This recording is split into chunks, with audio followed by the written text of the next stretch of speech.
honored and humbled to be your elected SEMA Executive Board Vice President and also the chair for the PD committee. But before we get started, I would just like to briefly introduce the members of the SEMA Executive Board. So if you are here, if you kindly unmute so you can say hello. Dolores Morales, our president. Carla Collins, our senior vice president. We have Jim Piazza, our treasurer. Hello. We have Donna Menzimer, our secretary. Hello. We have members at large. We have Jesse Castaneda. We have Robin Rivas Romano. Good morning, everybody. We have Jennifer Hubbs. We have Laura Romero from the Superior Courts. And we do also have our incoming elected member at large, Mary Beth Rogers. If you would kindly just say hello. Great. I'd also like to introduce our intrepid OE3 business reps, Zeb Feldman. Intrepid. Good morning, everybody. I'm glad you could join us. And Adam Cole. Everyone's doing well. Good to see you. Yeah. And now I'd also like to introduce the rest of the PD committee members. You've already heard from Donna and Robin and myself. I'd also like to introduce Teresa Chagoya. Good morning, good afternoon, everybody. Sandy Monsees. Hello. And Vihar Patel. So just a little housekeeping. If you would kindly please turn off your video cameras and ensure that your audio is muted so that we can have minimum disruptions to our presenters. You're welcome to post your questions in chat and we will definitely address them throughout the presentation. Just one last thing is just a reminder that this session is being recorded for inclusion to our YouTube channel. So if you miss anything during this presentation, hopefully you'll be able to log in there in the next couple of days to be able to review the presentation again. So now I gladly turn over to our host for this event, Sandy Monsees, to introduce our keynote speaker. All right. Thank you very much, Lawrence. And we are extremely pleased and delighted to bring you Pierre Kwan. He is the founder of Training on the Go Technology. So Pierre, it's yours. Thank you. Thank you, Sandy and Lawrence and everyone today with us on the committee and non-committee. I'm very much excited to share with you our insights and our work on that topic today. So let me actually change this a bit. So I'm going to show you my screen and then get going. So here we go.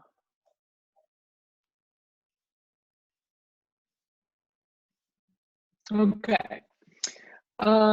So today we're here for developing resilience in a TBD world. So what does a TBD world mean? It really means a lot of uncertainty. And this uncertainty is on all fronts in so many different ways. And that brings a lot of different challenges. And these challenges can range from the big one, which is worrying about our health and our safety, but then a lot of other ones that come with that, which is feeling stressed about the change, so many changes, again, on all fronts. And then it's also the lack of structure. And in addition is the additional challenges related to collaboration, and not to mention additional challenges with having family around for those who work remotely and they feel the pressure of working while they are family around, or the opposite problem, which is not having anyone around and therefore not having that connection and rapport. So all of these, they amount to some significant challenges, and our only way to manage through this is to develop the resilience that we need to work through those challenges and feel better and be able to continue. Not only feel better, actually learn and grow as a result. So to accomplish this, our approach is a dual approach. So we're gonna work on the emotional side, like how we're feeling and how we manage the feeling part, but also the practical side, which is how do we stay on top of our priorities and how do we get results, because we can't just stop. We need to keep going. We need to keep things evolving. So on the emotional side, we're gonna leverage things like mindfulness, emotional intelligence, the growth mindset. And then on the practical side, we'll look into some of the tools that we created over time that help thousands of people in the workplace become much more on top of things and be able to focus and be productive. So I'm going to start on the emotional side. And there are 3 topics we will dive into. The first one is the one we're going to really spend some time on, and that is staying calm. And staying calm right now is even more important than ever, because staying calm helps preserve our nervous system, not nervous system, but also immune system. And during times like this, a pandemic, our immune system is our most important asset. The other one about staying calm allows us to have better judgment, so we can make good decisions under pressure. So that's why we start with staying calm, and we take some time to really dissect it and come up with some practices that can help build resilience and allow us to stay calm on an ongoing basis. Okay, so let's get right into it.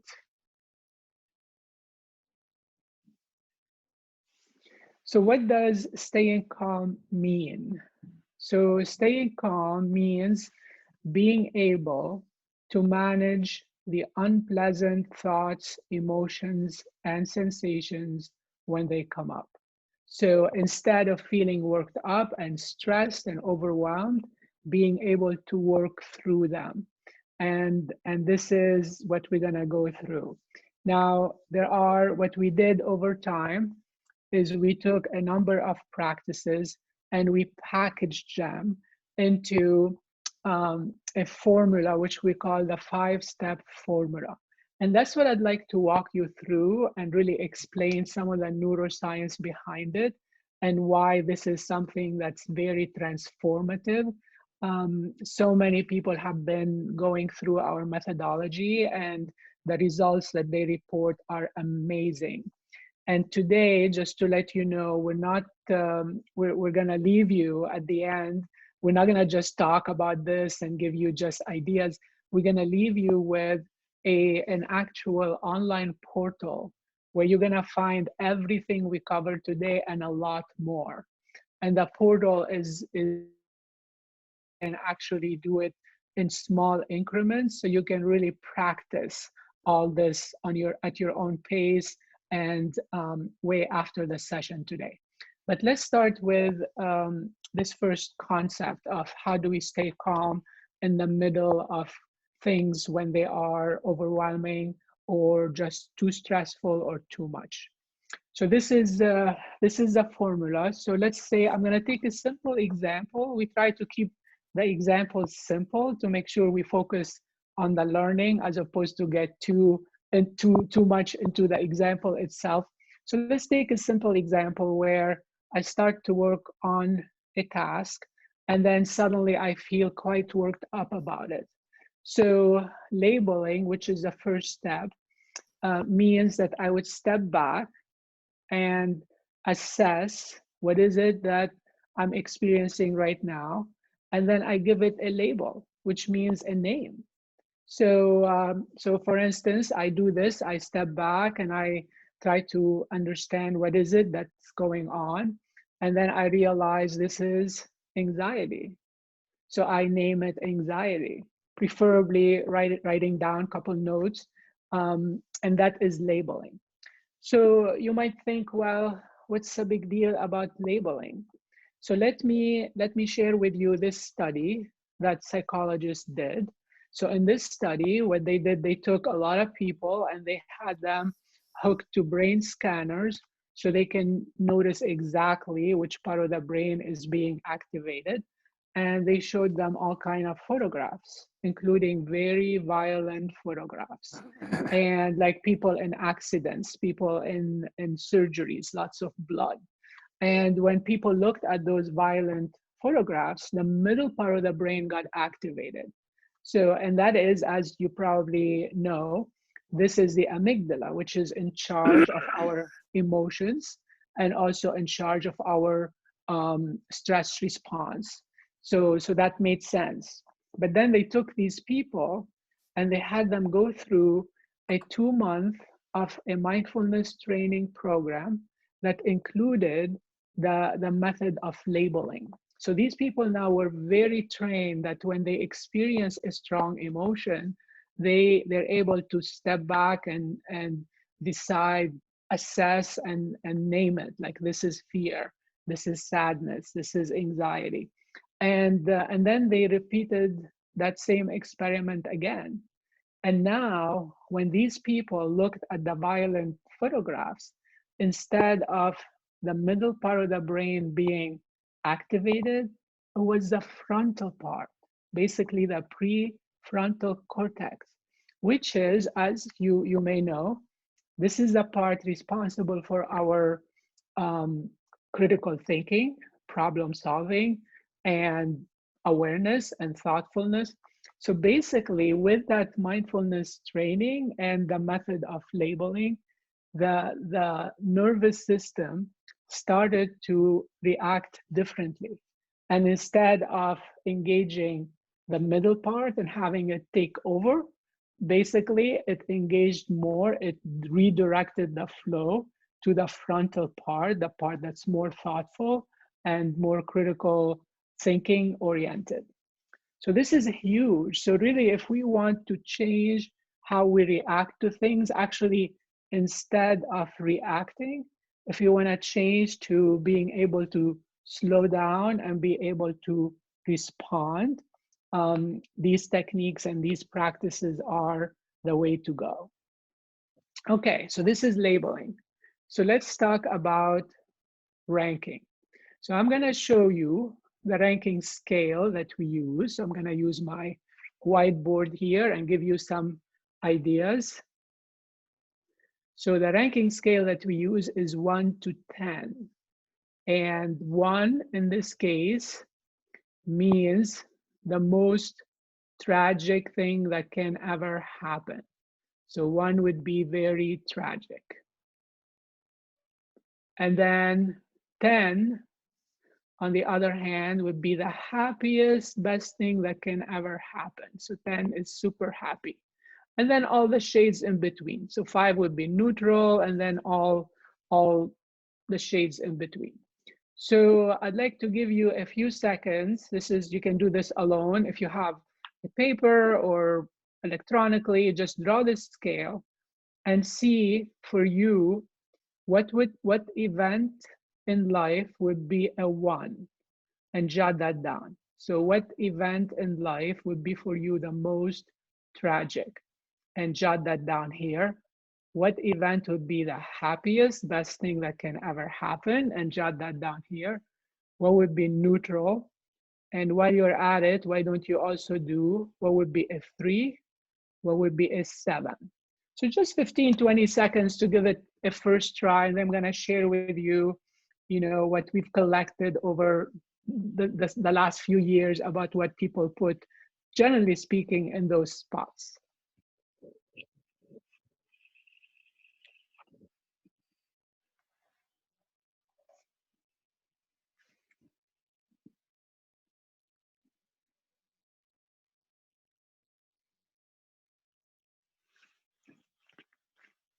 Okay, so I know that's not enough time by any means, but hopefully you got at least a few of those down. And let me share with you what we see in these scales when we have different people fill this out. And not that we're implying there is one scale that fits all. It's actually everyone needs to come up with their own, but it still helps to look at a broad variety of what people come up with. It can be insightful and it can broaden our horizon. So under 1, what comes up here very often is death. It could be death of a loved one, it could be death of a child, it could be our own. And then under 10, we see the opposite. We see the birth of a child. For some people, it may be more getting married or traveling around the world or whatever that is. 5, something comes up quite often is just going to work, typical day, nothing big, nothing unusual. And then under 3, we see a lot about loss, like a big financial loss, losing a job, losing a relationship. Under 7, it's a little bit more of a promotion or taking a vacation. And I'll add one more because this comes up a lot too. Under 2, we see something like sickness, chronic sickness, or severe pain, or things in that area. So again, there's no one scale fits all. This is just food for thought. Highly recommended you come up with your own. Let's go back to my example. So I started to work on this task. I felt that very unpleasant feeling, and it was stopping me from being able to focus, from being able to be productive. So I stepped back, I did the labeling, checked in, decided this is anxiety. And then I went to the ranking, and let's say assume this is my scale for the moment. And I look at the scale, I realize this is not by any means a 3. It's not even close, but it's not a 5 either. It's not neutral. It's actually very unpleasant. So I'm gonna give it a 4. So what does the ranking do? How does the ranking help me? So 2 ways in which it helps me. Number 1, it gives me perspective.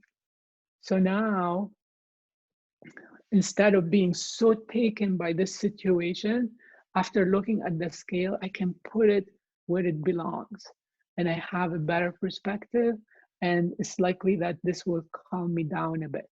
But the other part of it, which is equally important, which part of the brain does the ranking engage? It engages the prefrontal cortex.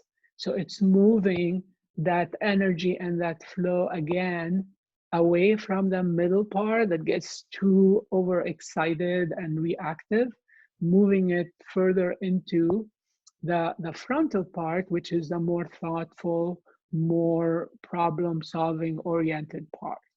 And that is likely to calm me down even a bit further.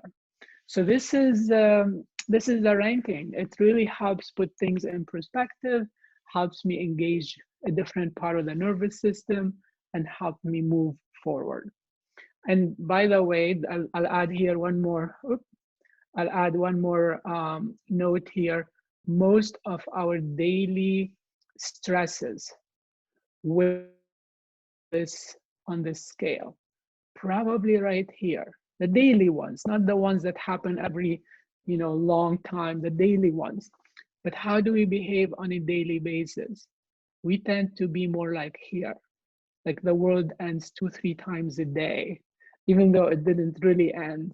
So developing resilience is really about moving from here to here. And this is real. This is right here. This is not real. This is an overreaction of our nervous system. So, and the practices we're talking about today, they're all intended to help us make that shift. That shift doesn't happen overnight. We are much more complicated as human beings, that things like this just happen. So we need the practice, and that's why at the end of the session we want to share with you this online portal, because it's intended to give you this ability to practice over time. Okay, so now back to our five-step formula. So most of the time, the good news is after labeling and ranking, we're gonna feel calm enough to be able to continue. But there are times when we're still feeling overwhelmed or stressed or still not able to continue. So this is when steps 3, 4, and 5 come into play.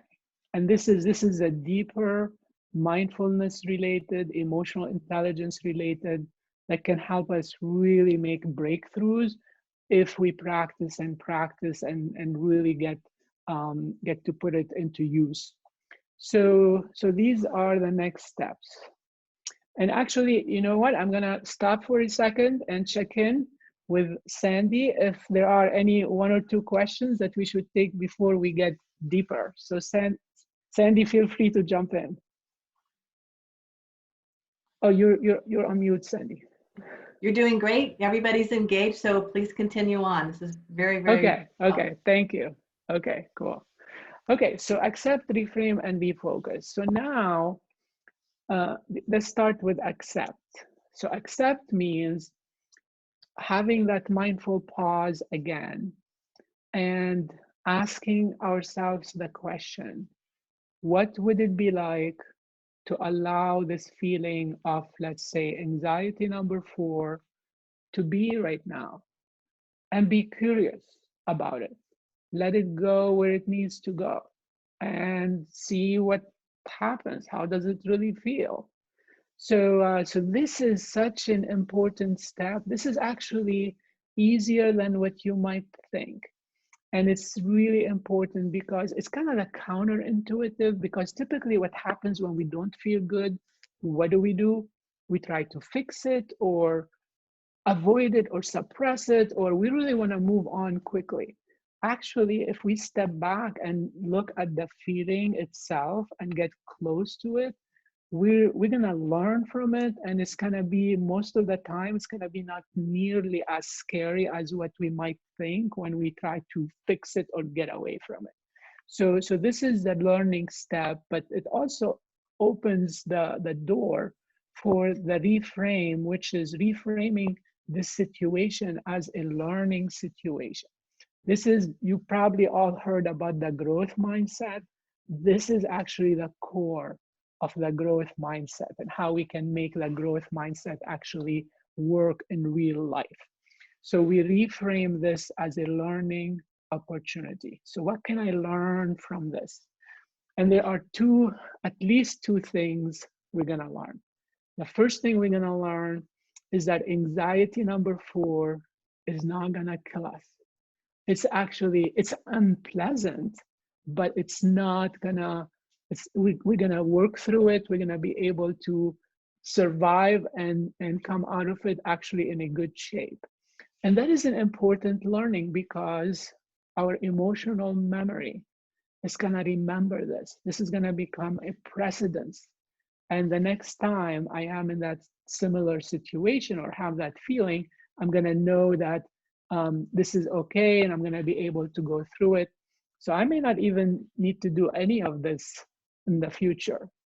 So then the next learning, which is really the even more important learning, I'm gonna learn about what triggers anxiety number 4 in me. So I'm gonna start to learn about my triggers, and then time after time, I'm gonna have this understanding of the various things that trigger me. And at that time, I'm gonna start to have insights into what's underlying these triggers, what are the beliefs that are causing me to be triggered by this and this and this, and can work with those beliefs to dismantle them and replace them by something more realistic and more constructive, and free myself from these triggers. Now that's the future. So, but each step, every time we learn a little bit more about those triggers, we're basically painting and creating that foundation to be able to do this meaningful work on the longer term.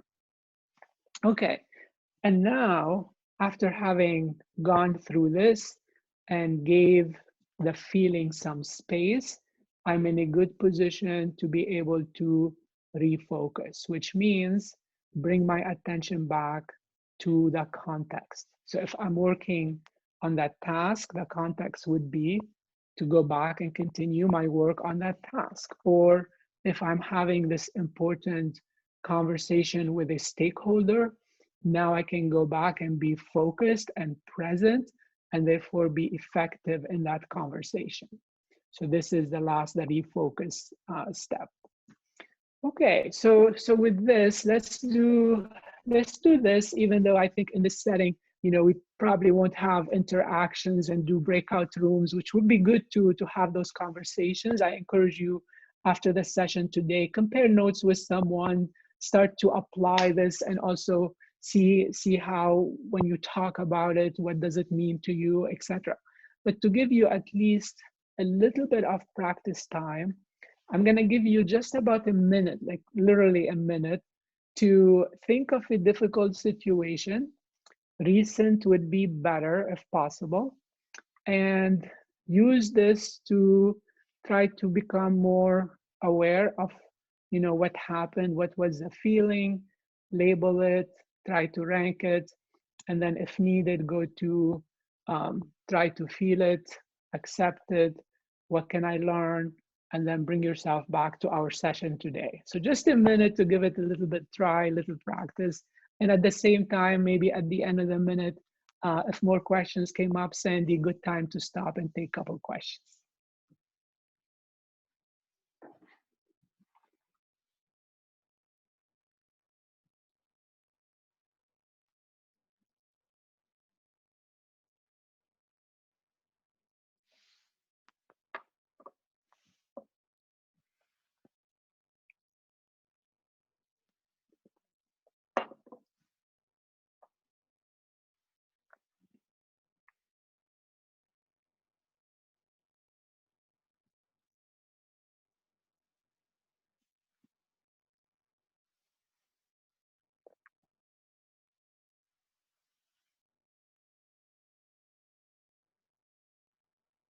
Okay, 15 more seconds.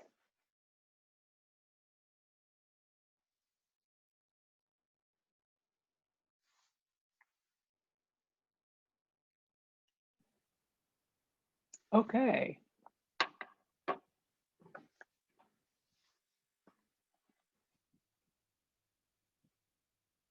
So you can continue here. Yeah.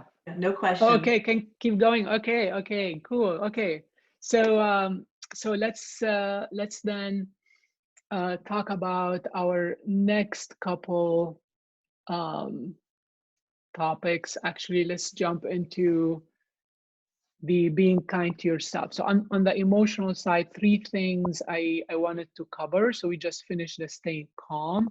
And now I'm going to talk about the being kind to yourself. So being kind to yourself, I'm sure no one on the call have not heard this phrase yet. It's so used right now everywhere and anywhere.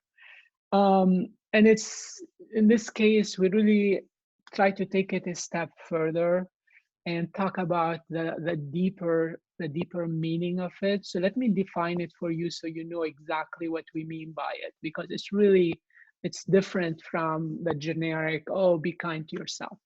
So what it means is this: it's cultivating and nurturing the ability to know our negative self-talk and to be able to intercept it and reframe it into something more realistic and more constructive. So that's what we mean by it. So again, it's really developing that capability of noticing the self-talk. And that self-talk, when it's negative, when it's distorted, we want to be able to slow down enough to reframe it into something more real and keep going, instead of being hindered by it, instead of the self-talk becoming our impediments, which is what usually happens. We really want to free ourselves from it. And that takes practice. Everything we're talking about today takes practice. So, but it's such a worthwhile practice because the benefits are just outstanding. So what's the practice here? The practice is mindfulness meditation practices. That is our best way, and as it has been proven by a lot of studies in neuroscience, that is the way to calm down the nervous system enough to notice the self-talk and be able to pretty much slow it down and reframe it. So there's many different practices. There's one, we created one for our work in this space. So I'm gonna share that link with you right now. If we had more time, typically we would like to do the practice right now. And maybe, who knows, if we magically find that 5 minutes at the end, maybe we can do it together, but I doubt we're gonna do that today. So I'm gonna put it in the chat so you can all at least check it out afterwards, not now, because now we're gonna keep going. But I just put the link in the chat, and it is part of the online portal I'm gonna share with you. So you'll also have access to plenty of those resources. But for now, taking us back to the third area, which is staying invigorated. And again, for this one, I'm gonna just share with you a few thoughts about what this means. And then in the online portal, we have a whole set of practices and habits related to these areas. So the areas that we consider to be the foundation of staying invigorated, number one is movement and physical movement, and not just the exercise that we do whatever 3-4 times a week, but also just getting into that habit of moving every 3 to 40 minutes, having some movement incorporated, maybe even 1 or 2 minutes of stretching or standing up and walking around for just a bit to create some movement. And that is because there's such a strong relationship between psychology and physiology, and they both impact each other. So if we're not feeling good, we're feeling down, our posture will reflect this, our shoulders, how we get tight, etc. And then the other way around works too. If we adjust our posture, relax our shoulders, maybe move a little, it kind of softens the emotions and helps us feel a little bit better. So they're both very intertwined. So movement is an important part of us feeling good and developing that resilience over time. But then there is nutrition, and there is sleep, and there is mindfulness practices. So these are the habits and the practices that will allow us to feel invigorated, motivated, more positive in spite of the challenges. So this is the emotional side. What I would like to do now is move to the practical side. And the practical side, and what's going to help us stay functional and productive and positive, because with some productivity, I think some positivity can happen.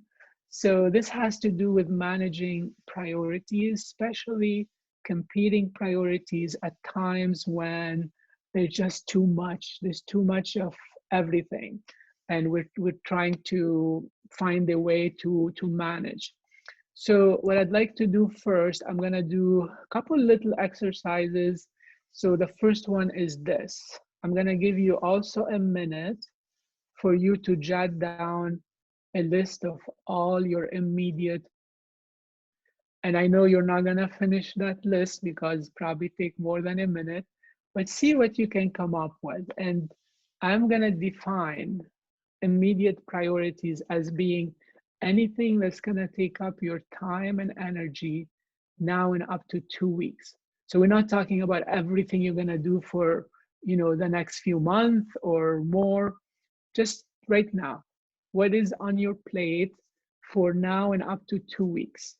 And this is more of a brain dump, so don't overthink it. Whatever comes up, just write it down. So just a minute to see how much you can write down in this short time frame.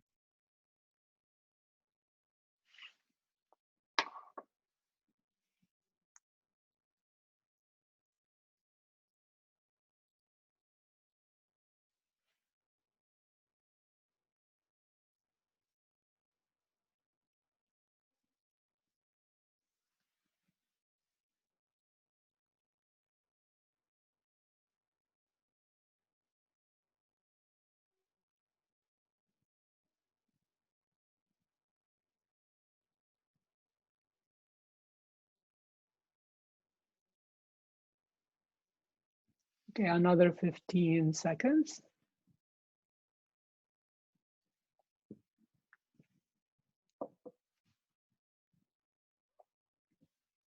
All right, so I know you're not done, and this is something you can work on later. Maybe finish this exercise using the tool I'm gonna share with you in a minute. But before we get to the tool, what I'd like to do is I would like to pretty much guide you through another small exercise that illustrates some of what I'm gonna talk about in the tool. So this is something you can do with me as I go through this. So I'd like you to select one of the priorities that's important to you, that's needed, that needs attention sometime in the next week or two. So just one of the important priorities that you wrote down. So select one of them and jot it down on maybe a separate page or below or whatever else. And then if you can break it down into smaller tasks or steps. And that could be, you know, 1 or 2, it could be 3 or 4. So if it's a big priority, it could be tasks. If it's a smaller priority, it could be steps. So see if you can come up with how do you break that down into smaller steps or tasks.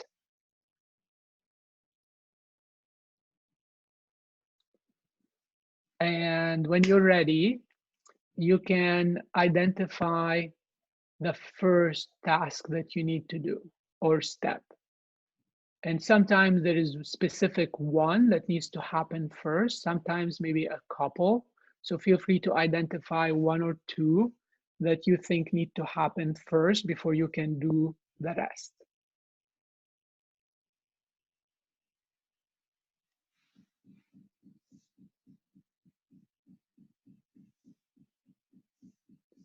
And when you're ready, if you could go to your calendar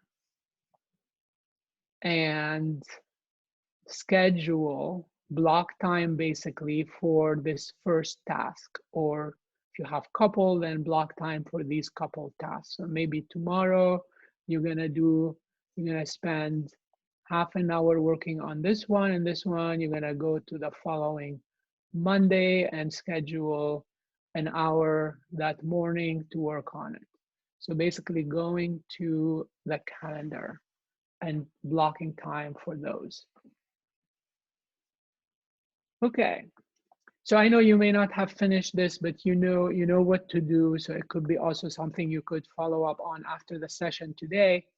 But hopefully this illustrated a few very simple practices that are so powerful, which is breaking something down into smaller steps. So something that may appear to be too big or too overwhelming or not so clearly defined, and trying to create some clarity and also making it into manageable, smaller components. So this is a stress reduction mechanism, by the way, because when our mind is busy with the big thing, it's just more overwhelming and we don't get to see the reality of what that involves. And even more relaxing is to identify what do we need to do first, because this is actually where our attention needs to be. It doesn't have to go through all of this.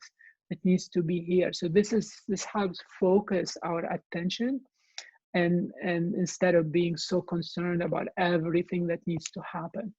And then the really important part is making room for those on our calendar. The calendar is the only visual representation of time. Anything that's not on the calendar is not visible, it's hidden.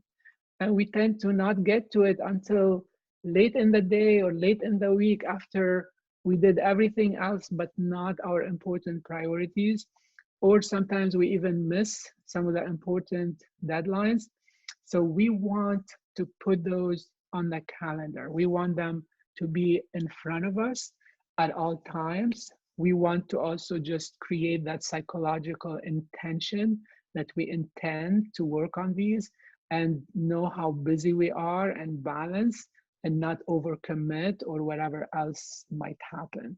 So this is a kind of little teaser to show you the actual tool, which is what we call the immediate priorities matrix. So the immediate priorities matrix is pretty much a matrix where it's a 2-week matrix. So it's something you would do every couple weeks. And in the first column, you would put your priorities for the next 2 weeks. In the next column, you would break down each priority to smaller tasks or steps. In the third column, you would put the immediate, which what needs to happen first, and then the estimate for the immediate, and then the deadline for the immediate. So this is where once we have this here, we have a view on what our world looks like for the next 2 weeks. Our world, and this is the only view we have on what our world looks like, because our world is so scattered. It's everywhere. It's partly on email, partly on to-do lists, partly on project documents, partly on post-it notes, partly in our head. So no wonder why we feel there's just too much and how do I manage? So we need to have this view. And once we have this view, we have 3 things we can do with it. Number 1 is scheduling. This is the one we just talked about. And when you schedule, I would recommend you only schedule half of your time and let the other half be for the unexpected things that will happen and things that are gonna take longer and more collaborative things you may need to do. So half seems to work for most people, but this depends on your role. Some people have to schedule much more and some people much less. So it's all up to you and how you adjust this. And then for most of us, when we schedule, we're likely to get to a point in our matrix where there are a few more things to do, but I already scheduled half of my time. So I know if I keep scheduling, I'm probably not gonna get those done. So what I'm gonna do is 2 things: setting expectations and or negotiation. Setting expectations could look like this. I may get in touch with the budget stakeholders, let them know that I won't be able to have this on Thursday, but I have it for them the following Monday. So how much in advance am I doing this? A week or 2 in advance. So that means I'm being a good team player, I'm building trust, I'm avoiding this huge escalation if they were surprised the last day or the day after. So setting expectations is actually a important leadership skill, and this matrix makes it possible. Now, sometimes that's not enough because this date may be a fixed date and no one can change it. So in that case, I may go back and talk to the stakeholders, let's say it's my boss, and share with them this information and start to come up with some ideas. Could we have this case delegated to someone else so I can do the budget? Or could we reuse the material here so I have time to do the budget? So what is it that I'm negotiating? Am I in a good position to negotiate? Of course I am, because I have with me data. I have factual information. And therefore, it's almost painting the way towards some good conversations and a good win-win solution. So this is the matrix. It's scheduling, it's setting expectations, and it's negotiation. However, let me give you also some additional note here, which is, in this case, I represented the matrix as being those 5 columns. And then what we said is once we prepare the matrix, we go ahead and schedule, set expectations, and if needed, negotiate. So it doesn't have to look like this. This was just a template.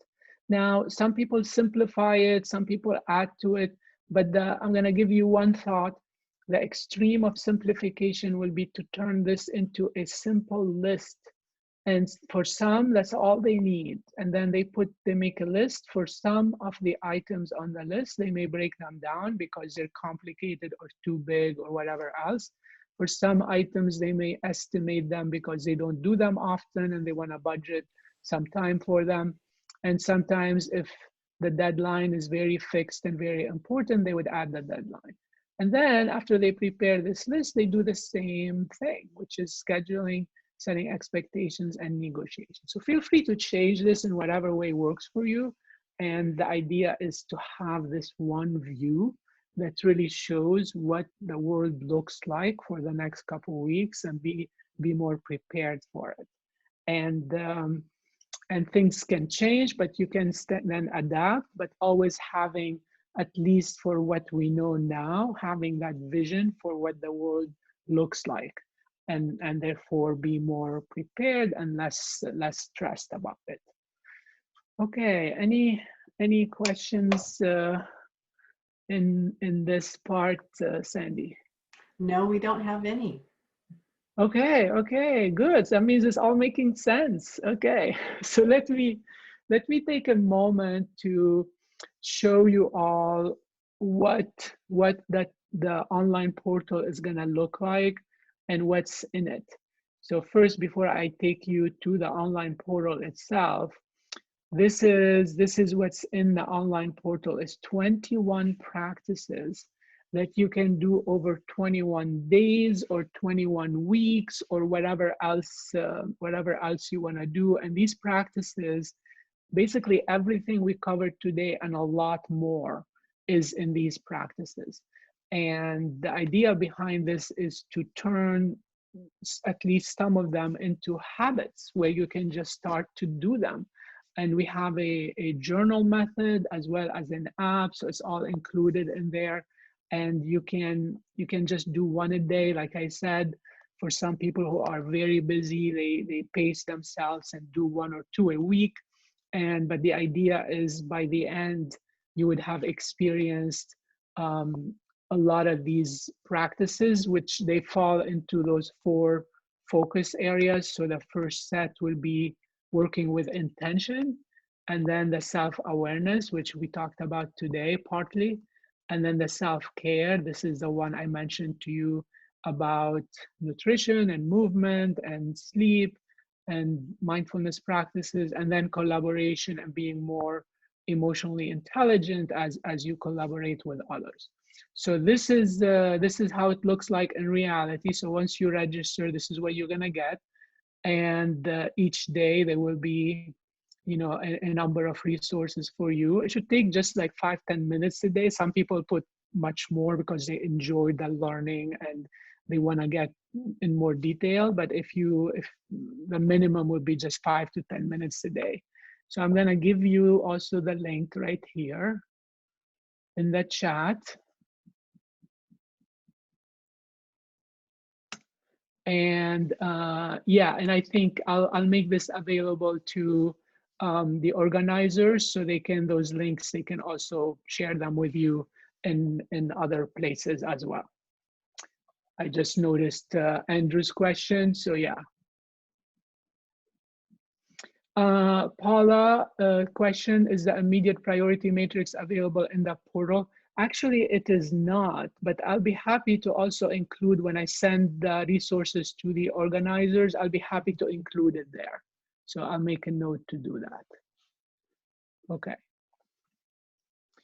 All right, so with this, what I would like to do, actually give you a few more thoughts into managing the current, I'm going to leave those to to the online portal instead of going through them now.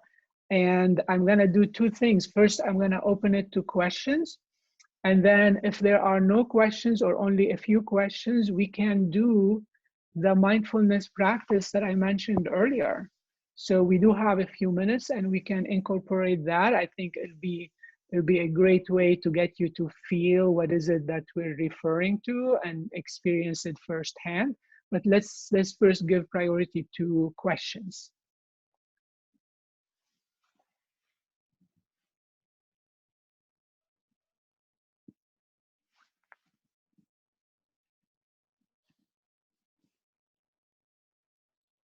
Okay, I don't see more questions.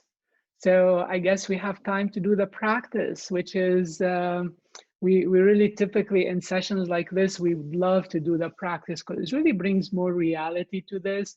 And also it's a way to get started, hopefully, for some of you who may be enticed to say, oh yeah, I'm gonna do more of this. So I think it's good to experience it. And I'm sure many of you are already doing various types of mindfulness practices. So this will be just shedding some more light into one more way of doing this. Okay, so let's, I'm gonna do here to make sure you can hear the audio. I'm gonna share my screen again, enable the computer sound, and then get us going.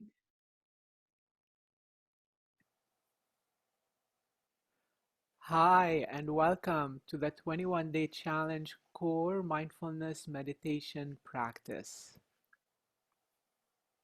Let's start by adjusting our posture, straightening our back, relaxing the shoulders, lifting the chin up just a bit so you're more alert, preferably closing the eyes if possible so we're not distracted by the surroundings. Take a deep breath, inhaling slowly and exhaling slowly. And again, inhaling slowly and exhaling slowly. And continue this slow, deep breathing on your own and throughout this practice while I share with you some thoughts along the way.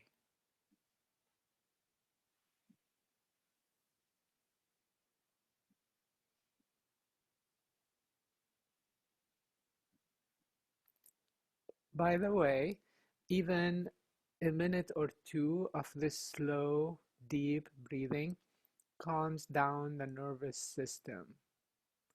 This is actually the perfect mindfulness break when all you have is 1 or 2 minutes.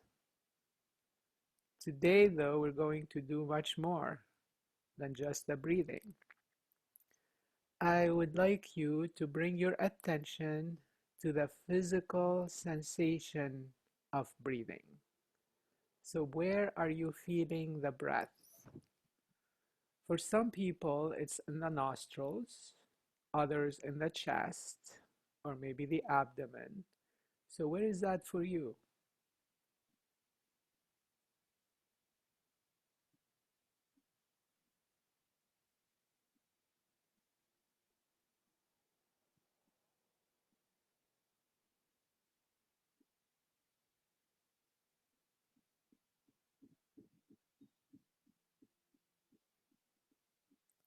And as you try to pay attention to the physical sensation of the breath, which is likely to happen, all you have to do is bring your attention back to the physical sensation of breathing.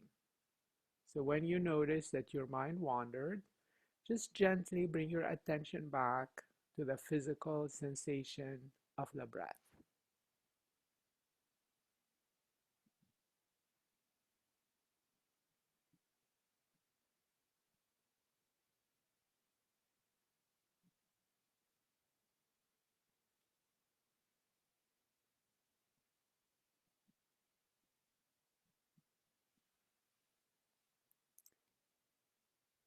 What we're practicing here are two core capabilities. First, it's noticing when the mind wanders, and second, bringing our attention back.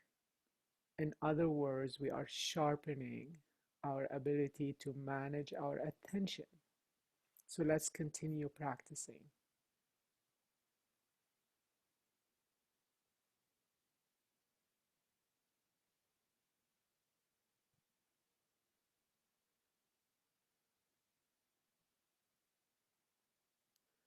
When your mind wanders, what are you telling yourself?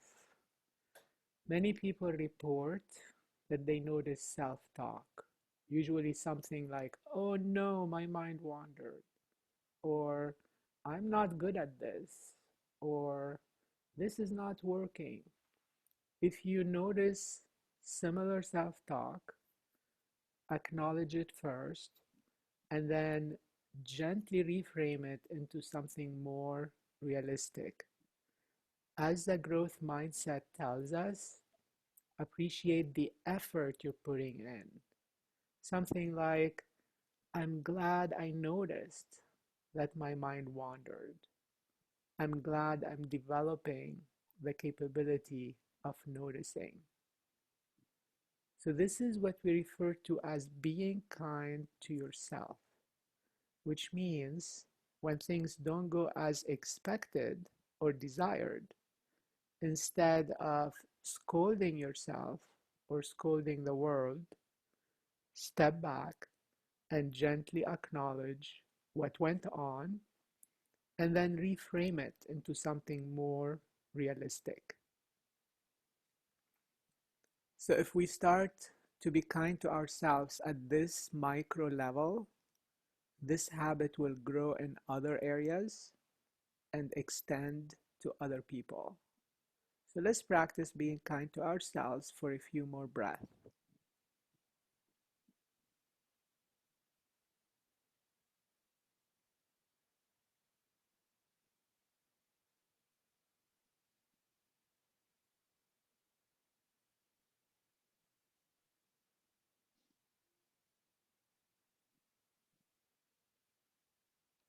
In conclusion, congratulate yourself for the effort you just put in right now. And just in case your self-talk is still too loud, acknowledge it and bring your attention back gently but firmly to congratulating yourself. Put a soft smile on your face, and when you're ready, open your eyes and have a mindful rest of your workday or evening.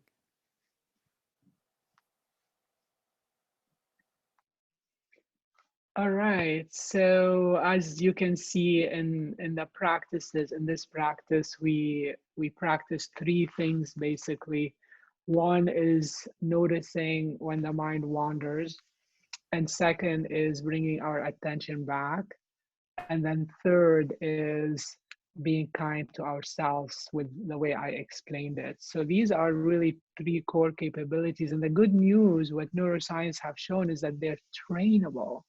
And that's why these practices are quite effective. Any questions, Sandy? Any additional things we need to pay attention to? Okay, we're good. Okay, so so in conclusion, I think there's one action item to do from today. Only one. You know which one I think, but I think I saw a question there about the link. I'm gonna put it again in the chat. So the one action is to actually go ahead and start the online portal so you can actually get practice. So today is great to understand intellectually, but the intellectual understanding, unfortunately, is not enough. We need that emotional part to kick in, and that only kicks in when we do it in real life. So thank you again, and I'm going to hand it over back, I think, to Lawrence. And best wishes to everyone in this initiative and beyond. Thank you so much, Pierre. That was such a wonderful, insightful, and obviously relevant presentation. So really thank you. On behalf of all our members, I really thank you for being here and sharing that with us. I know, especially for me in this new normal that we are now living in, you know, where priorities are obviously competing for our time and efforts, you know, I know that this is something that will be of great value to me, and I know that it'll be of great value to all of our members. I just want to put it out there to our members. Are there any final comments for anyone willing to want to say anything? I know that we are at time, but if you want to say anything, Sandy, any other words from you before I close us off? Oh, you're muted. One question, the link, download the link, and this is available to you after the session. That seemed to be something that was coming up. Thank you so much. This is amazing. I echo you, Lawrence, on much needed, just that breathing. I'm like, I'm taking this home and having my family do it. So thank you. And again, thank you again, Pierre. Thank you to Sandy and Teresa for putting this together. We really appreciate it. Thank you as well to the committee and to the executive board.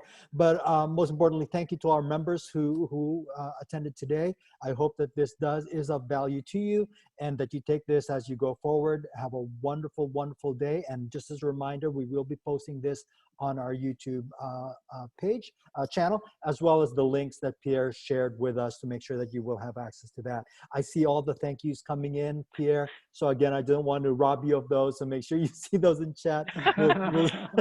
We'll save the chat as well, so you'll see them. But again, thank you, everyone. Hope you have a great rest of your week and a great weekend. And again, thank you so much, Pierre. I'm sure we'll be in touch. Thank you, everyone, for putting this together. Thank you, everybody. Thank you, everyone. Take care. Thank you. Take care. Okay. Bye, everybody. Bye-bye. Bye. Bye. Thank you. Should I end the meeting, Lawrence, or should I make you the co-host so you can? Yeah, you can go ahead and pass the host to me. That way I can do administrative stuff afterwards. Thank you. Yeah. Okay. So very helpful. Very, very helpful. Quick question, Pierre. If we have members that see this on the YouTube channel and they ask for the link, is it okay for us to share it with them? Yeah, absolutely. I would need to increase that that capacity of that link if you think there will be a lot